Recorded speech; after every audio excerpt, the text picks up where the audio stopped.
यदि आपने भाव से किसी व्यक्ति के लिए ठेस पहुंचा दी, किसी व्यक्ति को दुख उत्पन्न कर दिया, कोई व्यक्ति आपकी बात को सुन करके यदि दुखी हो गया तो ये भी हिंसा हो जाती है।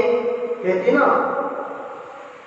एक बहुत अच्छा शब्द के बारे में कहा है, जो लोग अपने आप में शब्दों को संभाल कर तो नहीं बोलते हैं और कुछ भी बोलते रहते हैं, कुछ भी तीखा बोल देते हैं, किसी को व्यंग कर देते हैं, तो ऐसे लोगों को संभल के चलना चाहिए।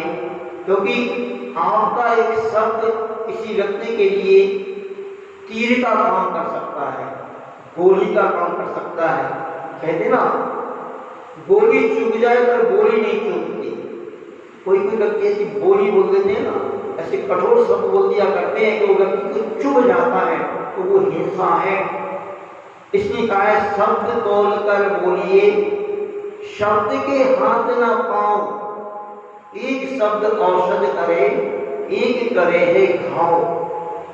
और आप देखो, महाभारत भी आप लोगों ने देखा ना, महाभारत जो टीवी पे आता होगा, उस समय एक दृश्य आपने देखा हो, मैं आपको याद कराए देता हूं कि जब पांडवों ने एक नया महल बनवाया और उसमें कौरव लोगों को भी आमंत्रित किया, तो कौरवों का जो प्रमुख दुर्योधन था वो अपने साथियों के साथ जाता है। पांडव लोगों ने बहुत सुंदर महल बनवाया था और उस महल में जैसे उन्हें प्रवेश किया तो उस समय इतना बढ़िया मार्बल वगैरह वहां पे लगा हुआ था कि ऐसे लग रहा था जैसे जल भरा हो। तो जैसे दुर्योधन ने महल में प्रवेश किया तो जहां पर जल नहीं भी था तो वहां ऐसे लग रहा था कि जल भरा हो। तो दुर्योधन ने अपनी धोती को ऐसे ऊपर कर लिया, बाद में देखा तो वहां जल था ही नहीं। फिर आगे बढ़ता है तो वहां वास्तव में जल भरा हुआ था। तो दुर्योधन ने सोचा तो ऐसी है, पानी यानी यहाँ पर है नहीं, पहले भी नहीं था तो अब क्या होगा। तो वो तालाब टाइप जो भरा, वो पानी भरा था वहां पे, वो सुंदर तालाब टाइप का उन्होंने बनवाया हुआ होगा, उस तालाब में वो गिरी गया। तो ऊपर से इस दृश्य को द्रौपदी ऊपर से खड़े खड़े देख रही थी और द्रौपदी ने उस समय दुर्योधन के ऊपर एक व्यंग्य किया। क्या व्यंग्य किया है, पता है क्या व्यंग्य किया था? कि अंधों के अंधे ही होते हैं। क्या बोला था? अंधों के अंधे ही होते हैं, व्यंग्यात्मक बोला था उसने।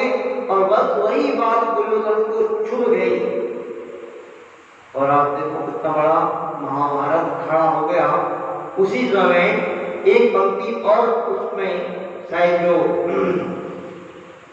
जो गाता है व्यक्ति, वो व्यक्ति कौन थे? अपने एक जैनी व्यक्ति थे, वो बहुत सुंदर गाते थे। उनका क्या नाम था? रविंद्र जैन। रविंद्र जैन शायद अपनी आवाज में बोलते हैं, शब्द मनोहर बोल है, बोल सको तो बोल, पहले भीतर तोड़िए, फिर मुख बाहर खोल, फिर मुख बाहर खोल। ऐसी आदि थी ना उसकी धनी, नहीं देखा? इच्छा करते थे नहीं महाभारत घटना याद नहीं आपको? तो आप समझ गए होंगे कि शब्द आपको कितने संभल करके बोलना चाहिए। हम क्या बोल रहे हैं, आज से भी ध्यान से सुनो, हम क्या बोल रहे हैं उस शब्द के बारे में पहले अपने अंदर तोड़ लो कि हम ये शब्द बोलेंगे तो इसका सामने वाले व्यक्ति पर क्या प्रभाव पड़ेगा, कि ये व्यंग्यात्मक हम जो बोल रहे हैं, गुस्से में बोल रहे हैं, इसका क्या उसके ऊपर प्रभाव पड़ेगा। ऐसे आपको सोचना चाहिए। किसी का दिल दुखाना भी महावीर भगवान के अनुसार ये हिंसा है। तो इस हिंसा के तांडव नृत्य से आपको बचना चाहिए। इस पर सभी लोगों को विचार करना चाहिए कि हम जो व्यापार कर रहे हैं, हम घर गृहस्थी में जो कार्य कर रहे हैं, एक इंद्रिय, मैं मानता हूं कि एक इंद्रिय जीव की हिंसा से ग्रस्त लोग बच नहीं सकते और उनके लिए कहा भी है, क्षम्य है, एक निजी किंतु निष्प्रयोजन हिंसा को बचना चाहिए आपको। अब बड़ा आश्चर्य होता है कि आप लोग प्रमादी होकर के ऐसे कार्य करते हैं कि निष्प्रयोजन हिंसा मानी जाएगी। देखो मैंने देखा है कई घरों में, क्योंकि आज महिला वर्ग स्वयं बहुत आलसी हो गई है, प्रमादी हो गए हैं।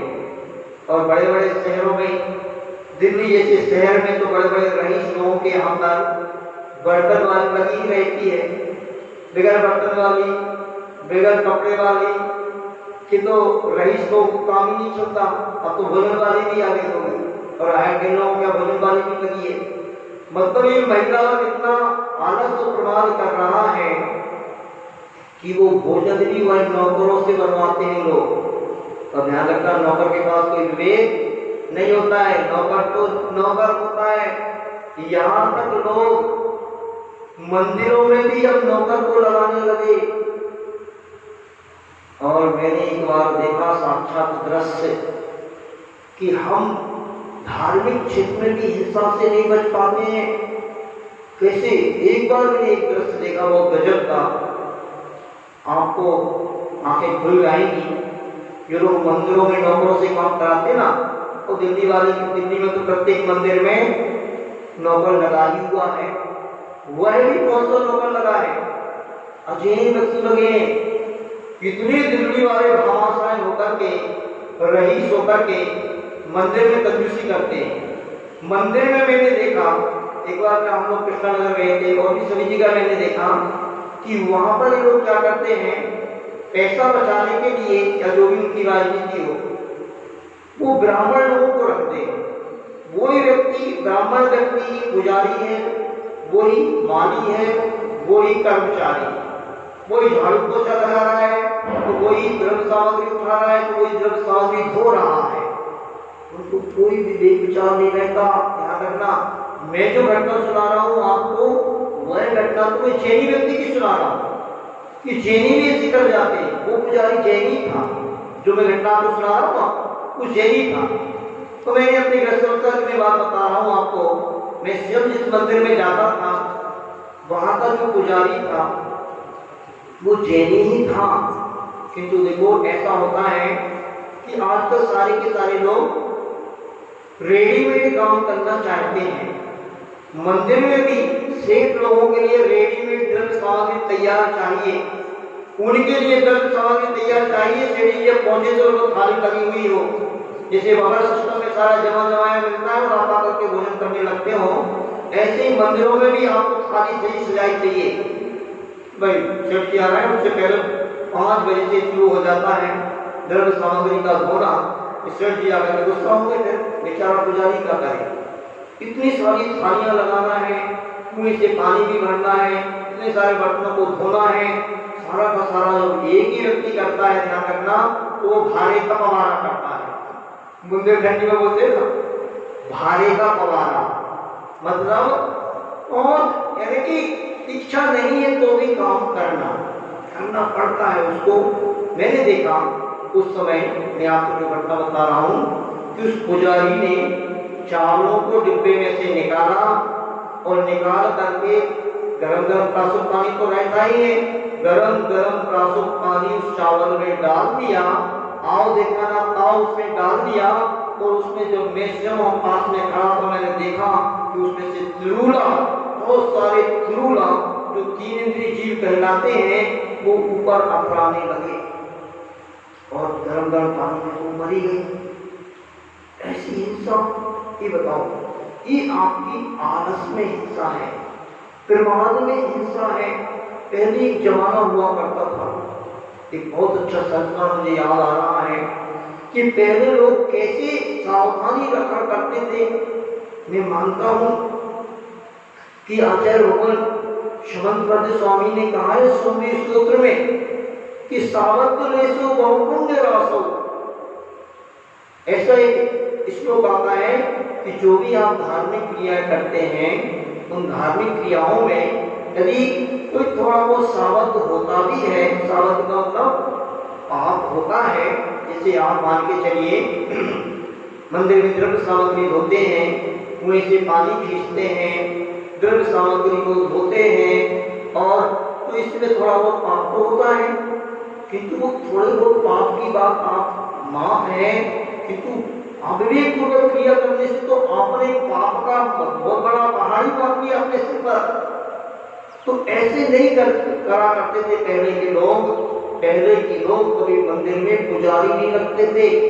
आज से अभी 10-20-25-50 साल पहले तक की एक बात मैं आपको बता रहा हूँ, और ये घटना मैं वो बता रहा हूँ आपको। सर से भागचंद जी सोनी का नाम आपने सुना हो, कहाँ के सेठ जी थे, याद आ रहा है आपको? अजमेर, जहाँ पर आचार्य होकर की दीक्षा हुई, उस राजस्थान की महानगरी अजमेर में सर से भागचंद जी सोनी का नाम और चर्चित था। वो बड़े रईस व्यक्ति थे। हम लोग जब अजमेर पहुंचे ना, और वो सेठ जी की नसिया को देखा, स्वर्णमय नसिया बनी हुई है, मतलब मंदिर, नसिया मतलब मंदिर बना हुआ है, और सुंदर समोषण बना हुआ है, और यहाँ पर आचार्य भगवान का उस समय आहार हुआ होगा। वो पहले अन्यत्र रहते थे, वहाँ हवेली बनी हुई है। कम से कम वो हवेली अभी इस समय भी 8-10 करोड़ की हवेली होगी, इतनी बड़ी हवेली बनी हुई है उनकी। बहुत बड़े रईस व्यक्ति थे। कल्पना कर लेना, विचार कर लेना, सोच लेना कि इतना बड़ा व्यक्ति भी ऐसा काम कर सकता है, क्योंकि वह विवेकी है। और वह सर से सोनी जी, भागचंद जी कहते हैं, उनके बारे में मैंने जब पढ़ा कि मंदिर में आते थे तो अपने हाथ से मंदिर की पहले साफ सफाई करते थे। पुजारी से कराएंगे, माली से कराएंगे, अंदर गर्भगृह वगैरह की, तो गर्भगृह वगैरह में तो अंदर जाते ही नहीं कोई व्यक्ति। ऐसे से मंदिर है कई जगह, गर्भगृह में किसी अद्भुत व्यक्ति को प्रवेश नहीं करने देते, 16 व्यक्ति जाता है। तो वह अपने हाथ से सफाई करते थे वहां की, और सफाई करने वगैरह करने के बाद मंदिर में व्यवस्थित द्रव्य सामग्री को अपने आंखों से देख करके, शोध करके, कुएं से शुद्ध जल भर करके व्यवस्थित, जैसा मैंने आपको पहले बताया था, व्यवस्थित जीवाणी वगैरह करके, और उस जीवाणी को व्यवस्थित डाल करके, ऐसे करके वो द्रव्य सामग्री अपना धोते थे, स्वयं अपने लिए भी। और कहते हैं कि वो 10-20 थाली और लगा करके रख देते थे। एक बार किसी व्यक्ति ने कहा होगा, सेठ जी ये बात तो मुझे समझ में आ रही है कि आप द्रव्य सामग्री अपने लिए धोते हो, बहुत अच्छे से विवेक पूर्वक ये सब काम करते हैं, वैसे तो मुझे ये भी उचित नहीं लग रहा है। अरे आप तो इतने बड़े आदमी हैं, आपको नौकर चाकर लगा दें तो सारी आपकी व्यवस्था बना देंगे। और एक बार और आपको मुझे ये बात नहीं समझ में आती कि आप 10-20 थाली और लगा करके रख देते हो, ये क्या फंडा है, क्यों रख देते हो? उन्होंने कहा भैया ये महिलाएं आती है ना, और ये लोग बाद में आते हैं, और मैं द्रव्य सामग्री लगा करके रख देता हूँ ना, तो ये आराम से संतोष से बैठ करके पूजन कर लेती हैं, तो इनका छठवां हिस्सा तो मेरे खाते में आ ही जाता है। सोचो, ऐसे इतने बड़े बड़े रईस व्यक्ति भी इस प्रकार की दृष्टि को रखने वाले हुआ करते थे, इस प्रकार विवेक विचार रखा करते थे। और आज आप हो रेडीमेड सेठिया लोग, रेडीमेड काम करने वाले, पुजारी के रूप में सौंप दिया, तो पुजारी कैसे द्रव्य सामग्री धो रहा है, कैसे क्या कर रहा है, कोई पता नहीं रहता। कम से कम आप विवेक पूर्वक कार्य करें तो इस प्रकार की हिंसा से आप स्वयं बच सकते हैं। ऐसे ही मैं जो बात बता रहा हूँ आपको, देखो आपके जीवन की घटित घटनाओं को मैं बताना चाहता हूँ, और उन्हीं की आप आलोचना यहाँ पर कर रहे हैं भगवान के सामने बैठ करके। और महिला वर्ग क्या करती है, क्या करते हैं, जिसमें बात और बोला कभी कि बर्तन वाली जब आएगी, सारे बर्तन इकट्ठे करके रख रखा दिए, और बर्तन वाली जब आएगी, जब वह बर्तनों को मानेगी, अब वो जूठे बर्तन रखे हुए हैं, उसमें कितने जीव पड़ जाएंगे। अगर बर्तन वाली नहीं आएगी ना, तो सेठानी तो बर्तन मांज नहीं सकती है, वो रात भर बर्तन पड़े रहेंगे, और रात में लाइट वगैरह जलेगी, और वो जूठा जाटा भोजन बर्तनों में पड़ा है, सब छाप जीव हो जाएंगे, मक्खियां गिर जाएंगी उसमें। यहाँ तक कि मैंने देखा है कई जगह कुत्ते वगैरह भी बर्तनों को चाट जाते हैं। ऐसे बर्तन पड़े रहते हैं, उनमें ढेर सारे जीव पड़ जाएंगे, पड़े रहेंगे कि कितना अविवेक हो गया आपका। ऐसी अविवेक पूर्वक घर गृहस्थी में आप लोग न जाने कितनी हिंसा करते रहते हैं। एक बहुत ही मार्मिक घटना है। मैं उस घटना के माध्यम से आपको बताना चाहता हूँ कि भगवान महावीर स्वामी की जो अहिंसा है वो किस प्रकार की अहिंसा है, किस प्रकार की हम भाव से कोई काम कर देते हैं तो वो भी कितना बड़ा हमारे लिए अनर्थ का कारण बन जाता है।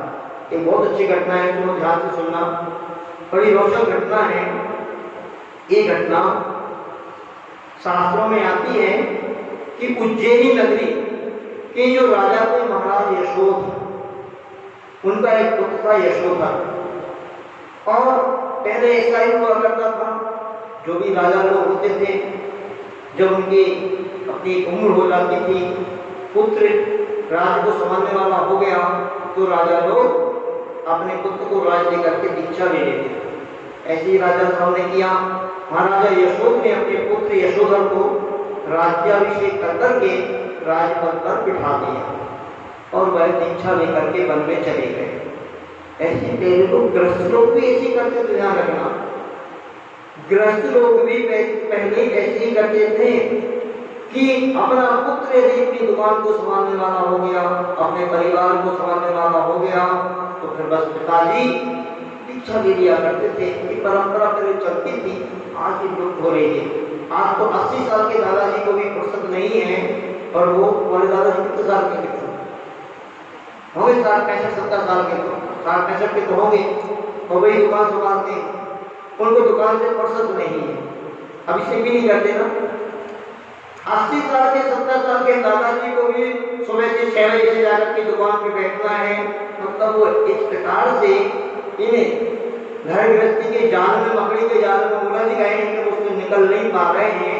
किंतु सोचना चाहिए, विचार करना चाहिए कि तुम्हारे बच्चे लोग तो चाहते ही हैं। उन दादाजियों से मेरा कहना है जो 60 साल 70 साल 80 साल के लिए दुकान पर बैठे हैं ना, उन दादाजी लोगों से मेरा कहना है कि बच्चे तो दादाजी चाहते ही हैं कि आप फ्री फंड के नौकर मिल गए, नौकर दूसरा लगाना पड़ेगा तो उस नौकर के लिए तो तनख्वाह देना पड़ेगी, और पापा जी तो फ्री के नौकर हैं, इनको कोई देना भी नहीं, लेना भी नहीं, अब इनके कोई शौक भी नहीं, और आराम से आप दुकान पर बैठो, हम 9 बजे तक सो रहे हैं। तो दादाजी को मुझसे कहना है कि आप भी थोड़ा सावधान हो जाएं और अपना कल्याण करने के बारे में कुछ सोचें। ऐसे लोगों से मेरा कहना है कि आचार्य भगवान गुरुवर विद्यासागर जी महाराज के आशीर्वाद से कई जगह बहुत अच्छे आश्रम खुले हुए हैं। त्यागी वृत्ति आश्रम, वृद्धाश्रम की बात नहीं कर रहा हूँ, त्यागी वृत्ति आश्रम, जैसे भी नेमावर में बहुत अच्छा आश्रम खुला हुआ है, ये तो ठीक है, हम बड़ा गाँव में भी खुला हुआ है, किंतु बड़े गाँव की व्यवस्था मुझे नहीं मालूम कैसी है, किंतु बहुत सुंदर व्यवस्था आचार्य भगवान गुरुवर विद्यासागर जी महाराज के आशीर्वाद से नेमावर में जहाँ पर भी आचार्य श्री हैं और व्यवस्थित आश्रम बना हुआ है, अच्छे त्यागी व्यक्ति वहाँ पर रहते हैं और बढ़िया धर्म ध्यान करते हैं। कुंडलपुर में भी खुला हुआ है बहुत अच्छा आश्रम, एक उधर शिखरजी में ईसरी में भी खुला हुआ है बहुत अच्छा आश्रम। हमसे कम आप मुनि नहीं बन सकते हैं, तो उन आश्रमों में जाकर के तो धर्म ध्यान पूर्वक जीवन व्यतीत करते हुए और प्रतिमा वगैरह लेकर के समाधि संलेखना को प्राप्त आप हो सकते हैं। तो इस प्रकार से वो राजा यशोध को अपने पुत्र यशोधर को दीक्षा देकर, मतलब राज सिंहासन पर बिठा करके उन्होंने दीक्षा ले ली और वो जंगल में जाकर के मुनि महाराज बन गए। अब तो यशोधर महाराज से पहले अपनी राज व्यवस्था को अपने पिता के ही समान व्यवस्थित रूप से चलाने लगे और आराम से रहने लगे। एक उन्होंने अपनी जो बहुत सारी रानियां थी उसमें एक रानी थी अमृतमती। अमृतमती नाम की जो रानी थी उसको भी पटरानी पद दे दिया। अब देखना इस घटना से आपको समझ में आएगा। ये पंक्ति अपन सुनते हैं ना, त्रिया चरित्रम पुरुषस्य भाग्यम, त्रिया चरित्रम पुरुषस्य भाग्यम देवो न जानाति कुतो मनुष्या। त्रिया के चरित्र को, त्रिया कौन होती? क्रिया स्त्रियां महिलाएं, इनको एक क्रियावीन का नाम है। इनके चरित्र को कहते हैं, जब देव भी नहीं जान पाते हैं तो मनुष्यों की क्या औकात है कि इनके चरित्र को वो जान जाए। तो एक दिन यशोधर महाराज ने देखा, वो शयन कर रहे थे अपने महल में कि लगभग आधी रात को 12-1 बजे रानी ने सोचा कि राजा साहब तो सो रहे हैं और राजा साहब को नींद नहीं आ रही थी, और रानी ने सोचा कि राजा तो सो रहे हैं। तो रानी अपने महल से उठती है, वो धीरे धीरे 8 मंजिल का उनका महल था, 8 मंजिल उस महल से धीरे धीरे नीचे उतरती हुई वो जाने लगी। राजा ने सोचा इतनी रात्रि में रानी कहाँ जा रही है, जब ये जाओ स्पर्श बहुत अच्छी घटना सुना रहे हैं। इतनी रात्रि में वो रानी कहाँ जा रही है, राजा के मन में उत्सुकता जलने लगी, आश्चर्य होने लगा कि रात के 12 बजे रानी कहाँ जा रही है। तो राजा ने अपने हाथ में तलवार लेकर के पीछे पीछे रानी के ही चलने लगा, और वहां पर जाकर के दिखता है राजा, बहुत ध्यान से सुनना, बहुत ही आपके हृदय को हिलाने वाली, कपकपाने वाली और बहुत बड़े आश्चर्य में डालने वाली एक घटना है। सभी लोग वो ध्यान से सुने। राजा देखता है एकदम कि रानी जहां नौकरों के कमरे बने हुए हैं उस तरफ रानी जा रही है।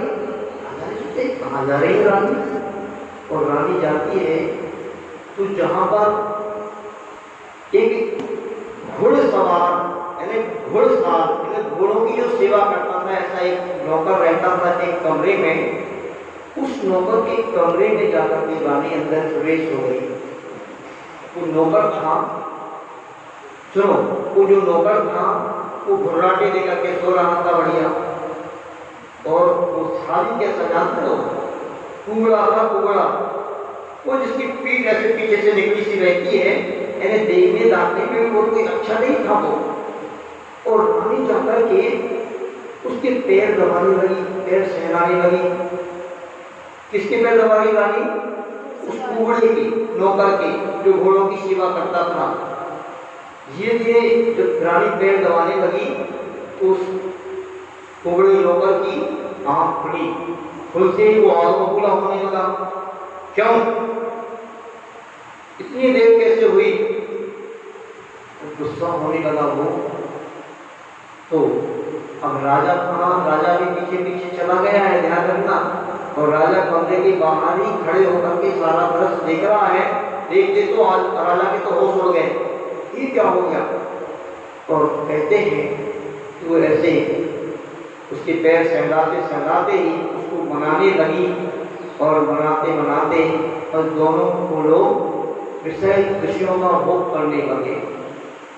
ये दृश्य राजा ने देखा और राजा की नीचे की जमीन खिसक गई, और राजा को बहुत जोर से गुस्सा आया, और राजा ने तलवार निकाल करके मन में चाहा कि दोनों की गर्दन अलग कर दी जाए। किंतु उसी क्षण राजा के मन में भाव आता है कि ऐसा गलत अपराध मैं क्यों करूं। कहाँ है किसी बालक के ऊपर, औलाद के ऊपर ऐसे मतलब क्षत्रियों का काम नहीं है कि उनकी इस प्रकार से हिंसा करें। और राजा अपने महल में आकर के सो जाता है, किंतु राजा को नींद नहीं आती।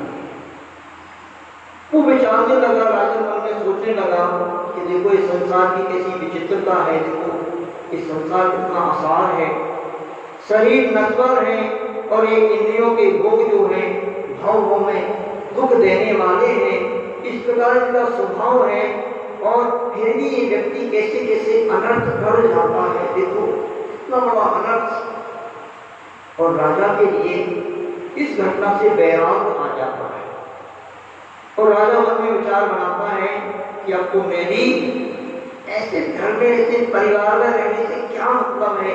इस प्रकार की घटना से उसको बैराग आ जाता है, और मन में भाव बना लेता है कि चलो अपन भी अब दीक्षा ले लें, और अपनी माँ के पास पहुंचता है। उसकी माँ जो थी उसका नाम था चंद्रमती। चंद्रमती माँ के पास पहुंचता है और माँ से कहता है, माँ मैंने रात्रि में एक बहुत गलत सपना देखा है, गलत सपना देखा है माँ, और मुझे उस सपने को देख करके अच्छा नहीं लग रहा है। मुझे तो वैराग हो रहा है। मैं भी पापा के पद चिन्हों पर चलना चाहता हूँ, जो महाराज यशोद ने किया है वो मैं भी करना चाहता हूँ। माँ ने कहा बेटा तुम चिंता नहीं करो, अपनी कुल देवी है ना, उस कुल देवी को अपन कुछ बलि समर्पित कर देते हैं, जिससे ये अपना काम सब सही हो जाएगा। पहले जो राजा महाराजा होते थे ना, उनकी राजकुल देवी हुआ करती थी, तो कई तरीके से ये परंपराएं चलती थी, उनको बलि वगैरह दी जाती होगी देवियों को। तो ऐसे करके राजा ने कहा माँ ये तो बहुत बड़ा अपराध है, बलि वगैरह देना, तो ये तो प्राणियों का वध करना तो महापाप है, बहुत बड़ी हिंसा है। जो व्यक्ति इस प्रकार की हिंसा किया करते हैं तो जाकर के नरकों में पड़ते हैं, और फिर भाव भाव में वो व्यक्ति एक दूसरे के हिंसा का करता ही रहता है, एक दूसरे को मारता रहता है। इससे आप लोगों को घटना सुनाई थी ना, किसकी मरुभूमि को घटना सुनाई थी ना, और कल कौन सी घटना सुनाई थी याद है आपको? कल भी सुनाई थी हमने सुगंध की कथा कि उस रानी ने ऐसा अपराध किया था, उसका फल उसको क्या क्या भोगना पड़ा। तो राजा को भी याद आ गई सारी बातें कि हिंसा करना तो महान अपराध है। अब माँ भी ये चाहती थी कि पुत्र हमारा कहीं जाए ना, तो पति भी चले गए, पुत्र भी चला जाए, तो माँ कैसे भी बचाना चाहती थी। तो माँ ने दिमाग से अपना दिमाग चला करके उस बेटे से कहा, मैंने महाराज यशोधरा से कहा बेटा एक काम करो, मेरे दिमाग में एक बात आ रही है, तुम एक काम करो कि अभी तुम्हें ऐसे लग रहा है कि पशुओं को पशु की बलि देने से महान पाप होता है, तो तुम एक काम करो, एक मुर्गे के आकार का एक आटे का मुर्गा बनाओ। क्या बनाओ? आटे का मुर्गा बनाओ, और वही वहां पर समर्पित कर देना। इससे अपना मतलब एक काम भी हो जाएगा, तो हिंसा का दोष भी अपन को नहीं लगेगा। इस तरीके से माँ ने उसको सलाह दी। तब फिर भी राजा तो समझ ही रहा था, राजा तो बहुत समझदार था कि अपराध तो अपराध है, किंतु फिर भी समझते हुए भी माँ की आज्ञा को राजा टाल नहीं सका, और उसने जाकर के उस देवी के सामने वह आटे के मुर्गा बना करके उसको समर्पित कर दिया। अब देखना इस घटना से आपको बहुत बड़ी शिक्षा मिलेगी कि जो हम प्राणियों की हिंसा साक्षात करते रहते हैं, और कहाँ तो ये मात्र आटे का मुर्गा बना करके समर्पित किया है, और भाव क्या है? यदि आटे का मुर्गा समर्पित किया, बताओ मन में भाव तो यही आया कि मैं इस आटे के मुर्गे को बलि दे रहा हूं। और बच्चे लोग आज क्या करते हैं? बच्चे क्या, बड़े बड़े बच्चे, बड़े बड़े लोग क्या करते हैं? कौन सा गेम्स खेलते हो आप? पबजी, फ्री फायर खेलते हो ना? चल रहा है यहाँ पे भी? अब बंद कर दिया बेटा? नहीं खेलते हो? जो लोग ये हिंसक गेम्स खेलते हैं, सुनो, उस हिंसक गेम्स वगैरह में साक्षात कितने एक आध बार मैंने पूछा कहीं पर, वहां पर पूछा था बेटा तुमने कितने लोगों को मार करके उनकी हत्या कर दी होगी पबजी गेम्स के माध्यम से? तुम्हारी गिनती नहीं है। मतलब उस गेम्स में आप मनोरंजन के लिए तो ये करते ही रहते हो, न जाने कितने लोगों को गोली से उड़ाते रहते हो, उनकी हत्या करते रहते हो, इसलिए सिर्फ मनोरंजन करने के लिए। अब आपको विचार करना है कि जब सिर्फ आटे के मुर्गा को ऐसे समर्पित करने से कितना बड़ा अपराध हो सकता है, तो आपको साक्षात उसमें जो आप गेम्स खेलते हो, उस गेम्स में बंदूक से साक्षात उस व्यक्ति को ही उड़ाते हो, वो बंदूक मारते हो ना, तो साक्षात उस व्यक्ति को मार रहे हो, वैसे आपके मन में भाव आता कि नहीं? आता कि नहीं? जितने भी हिंसक गेम्स खेलने वाले लोग हैं, साक्षात उतने लोगों की वो हिंसा करते हैं, उन साक्षात मनुष्यों को मारते हैं, और मनुष्य की हत्या का पाप उन व्यक्तियों को लगेगा जो पबजी फ्री फायर वगैरह गेम्स खेल करके जो बच्चे मनोरंजन करने के लिए घंटों घंटों तक उस गेम्स में लगे रहते हैं और वो इस तरीके से मनुष्यों की हत्या करते रहते हैं और कहते हैं देखो अब इस घटना को और आगे चलते हैं थोड़ा सा। जैसे ये बात उसकी रानी को मालूम पड़ी कि राजा को तो शायद बहराल हो गया है, बड़ी दीक्षा लेने के लिए जा रहे हैं, तो रानी को तो बहुत खुशी हुई, पड़ा है तो बस अपना कांटा स्वयं ही निकल जा रहा है, अपने बीच में कोई नहीं रहेगा तो बस स्वतंत्र रहेंगे, आराम से अपना काम करेंगे। किंतु रानी के मन में एक भाव और आया, कदाचित कोई राजा का भाव पलट गया और राजा के मन में अगर दीक्षा का भाव नहीं रहा तो आफत हो जाएगी और यदि राजा को हमारी बात कहीं से मालूम पड़ गई कि अपन ऐसा करते हैं, अगर ढेर खुल गया तो फिर तो राजा आपको फांसी पर चढ़ा देगा, राजा अपने लिए दंड देगा, जैसे उस राजा ने किया था सुगंध वाली कथा में रानी को निकाल दिया था। तो ऐसे ही उसके मन में भाव आया तो उसने राजा से आकर निवेदन किया कि हे राजन, मैंने सुना है मुझे अच्छा नहीं लग रहा है और आप ऐसा ना करें, मुझे अकेला छोड़ करके ना जाएं।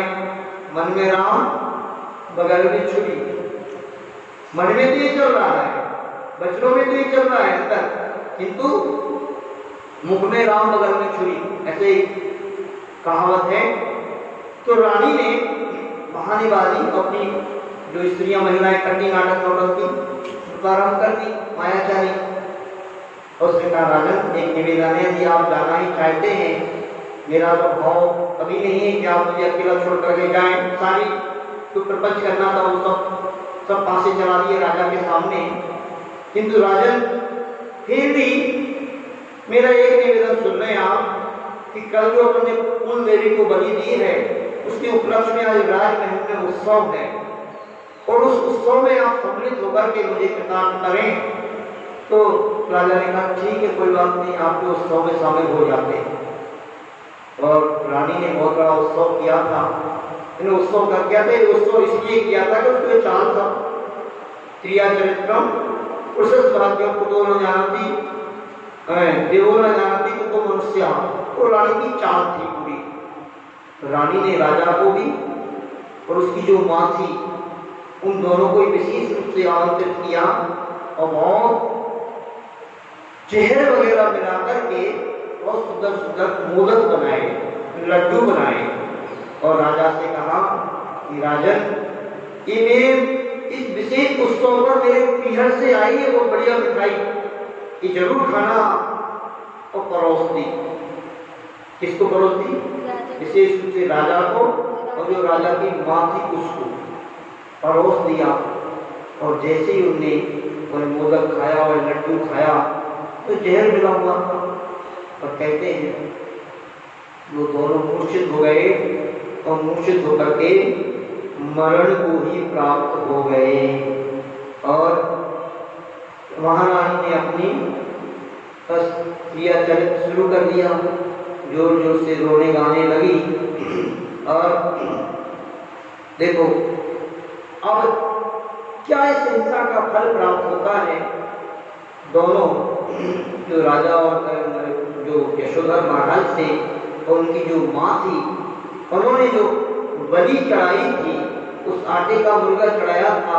इस घटना में ये बताया गया है कि उस आटे के मुर्गे की बलि भी चढ़ाने का फल उनको क्या मिलता है। कहते हैं दोनों का मरण हो गया और उस प्रकार के पाप को करने से, इस प्रकार के पाप को करने से वह जाकर के कई भवों तक दोनों महाराज यशोधर और उनकी जो माता रहती है वो दोनों कम से कम 5-7 भवों तक क्रिया की गति को प्राप्त हुए। जो महाराज यशोधर का जीव था वो मयूर बनता है और माँ कुत्ता बनती है, फिर वो नेवला बनता है, फिर वो सर्प बनती है माँ, फिर मछली बनती है, फिर कोई और एक जंगली जीव बन जाते हैं, फिर बकरा बनते हैं, फिर बकरी बनते हैं, फिर बकरी बनती है, फिर भैंसा बनते हैं और फिर लास्ट भाव में मुर्गा, दोनों मुर्गा बनते हैं। और इन सभी भवों में एक दूसरे के ऊपर आक्रमण करते रहे, आपस में लड़ते रहे, झगड़ते रहे। इस प्रकार से बहुत बहुत कष्टों को उन्हें प्राप्त किया और दुर्गति के पात्र हुए। आप सोचो, विचार करो कि आप लोग क्या कर रहे हैं। आप लोग किस प्रकार की हिंसा में घर में लगे रहते हैं, उससे आपको कितना कितना पाप का बंध नहीं होता है बंधुओं। इसलिए हम मुनि महाराज लोग भी इस हिंसा के तांडव नृत्य को देख करके ही जो घर गृहस्थी में आप लोग करते रहते हैं, हम लोग मुनि महाराज बन गए कि मुनि महाराज बनने पर ना तो अब स्नान करना पड़ेगा, ना वस्त्रों को धोना पड़ेगा, ना भोजन बनाना पड़ेगा, ना कोई व्यापार करना पड़ेगा। तो क्या करें महाराज, हम सब भी तो मुनि महाराज बन जाएंगे क्या? फिर आपको हाथ कौन कराएगा?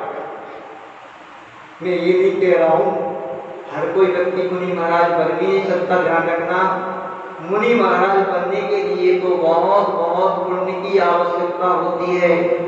व्यक्ति को सम्यक दर्शन ही प्राप्त हो जाए। ध्यान रखना, सम्यक दर्शन का प्राप्त करना ही बहुत बहुत दुर्लभ होता है। हर कोई व्यक्ति को सम्यक दर्शन प्राप्त नहीं होता। और मिथ्या के साथ ही हम और आप ना जाने कितने समय से संसार में इस प्रकार की हिंसा के कार्यों को करने में लगे हुए हैं और बहुत मुश्किल होता है कि इस जीव को सम्यक दर्शन प्राप्त हो जाए। और सम्यक दर्शन यदि प्राप्त हो भी गया तो सम्यक दृष्टि यदि हम बन भी जाए, हमारी सच्ची आस्था देव गुरु शास्त्र के प्रति पक्की बन भी जाए धारणा, तो फिर सम्यक दृष्टि से त्यागी व्यक्ति बनना, व्रत नियम को लेना, ये भी बहुत बहुत मुश्किल बात होती है। किंतु व्रत नियम लेने की बात तो बहुत बड़ी बात है। मैं आप सभी से ये कहना चाहूंगा कि घर गृहस्थी में रहते हुए आप लोग इतना विवेक तो रख ही सकते हैं। और इस प्रकार की हिंसा जो आप करते रहते हैं, इस हिंसा की चर्चा यहाँ पर इस आलोचना पाठ में की जा रही है कि हे भगवान, मैंने न जाने कितनी बार एक इंद्रिय जीव की, दो इंद्रिय, तीन इंद्रिय, चार इंद्रिय, पंचेंद्रिय जीवों की हिंसा मेरे द्वारा हुई हो तो वह मेरा अपराध क्षमा हो। आपको कैसे आपके द्वारा हिंसा होती है और क्यों आपको आलोचना पाठ करना आवश्यक है, थोड़ा आपको बताना चाहूंगा। जो लोग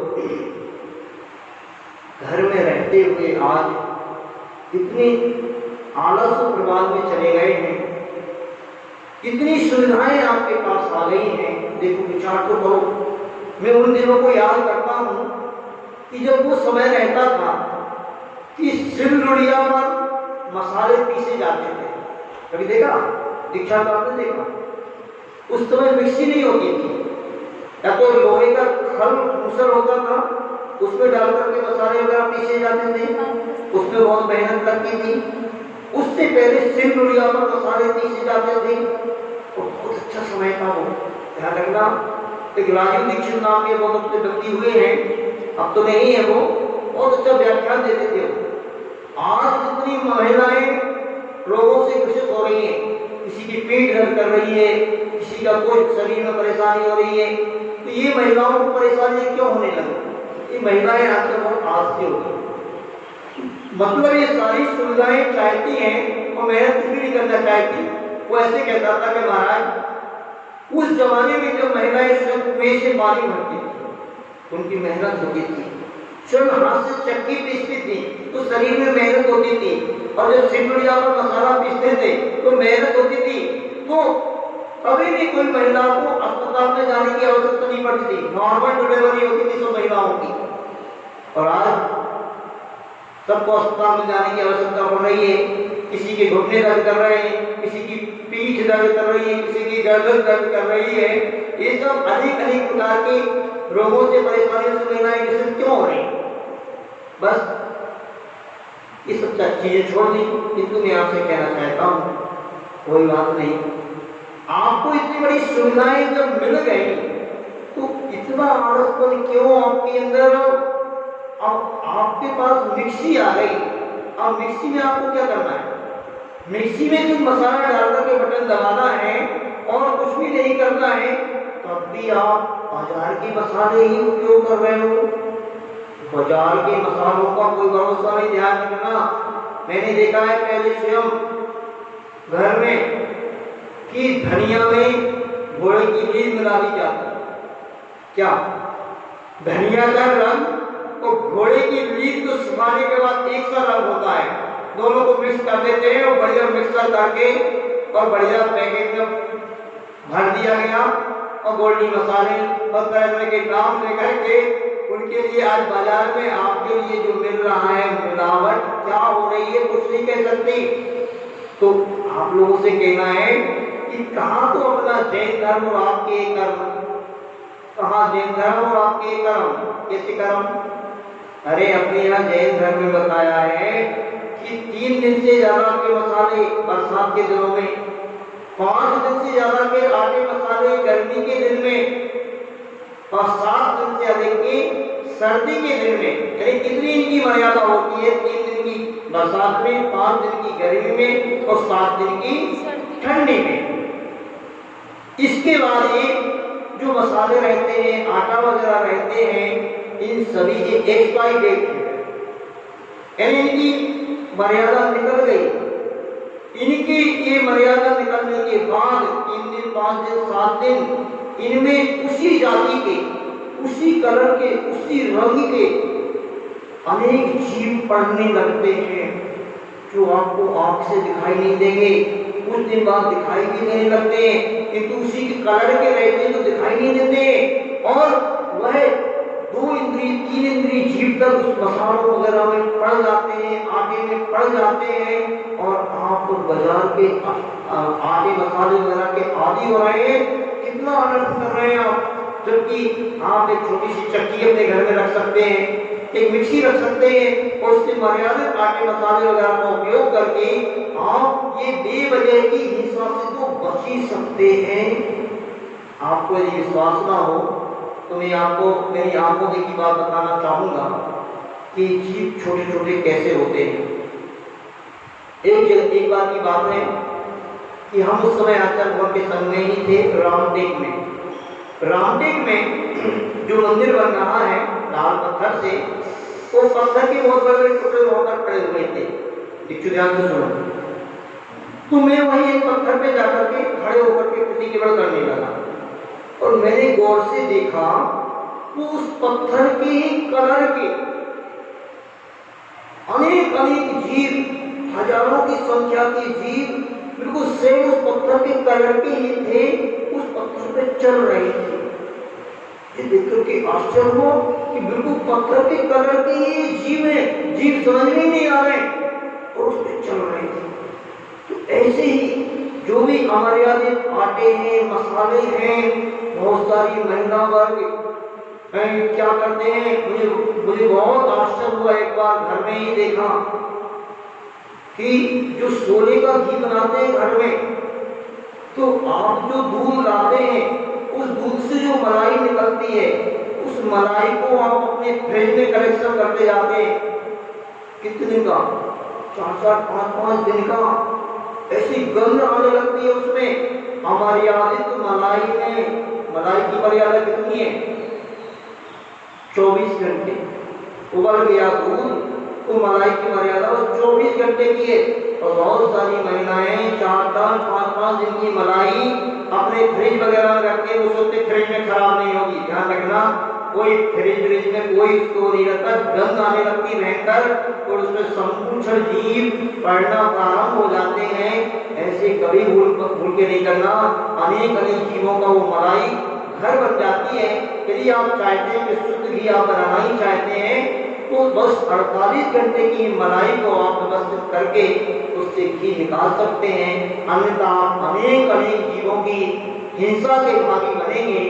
और इस प्रकार से इस घटना को, अभी मैं घटनाएं आपको और पूरी बात में सुना सकता हूँ और बाकी है, पर इतनी शिक्षा आज मिले ना कि इस प्रकार मात्र आटे का मतलब मुर्गा बनाकर के उसकी बलि देने से ही किस प्रकार की दुर्दशा उस राजा की और रानी की हुई, और जिस रानी ने मरवाया था उसकी तो क्या दशा हुई तो मैं आपको बताऊंगा। समय हो रहा है। आज इतना ही रखते हैं। अब उस रानी की क्या दुर्दशा हुई जिसने लड्डुओं में जहर मिलाकर के राजा और रानी की हत्या की है, उसके बारे में भी बताऊंगा। आज इतना ही रहने देते हैं। बोले अजय गुरु विद्यासागर जी महाराज की जय। परम पुण्य श्री वीर सागर जी विशाल सागर जी महाराज की जय। परम पुण्य ऋषि डबल सागर जी महाराज की जय। 9 8 को कम पढ़ेंगे। 15 21 सब दीक्षु ही कर देता है।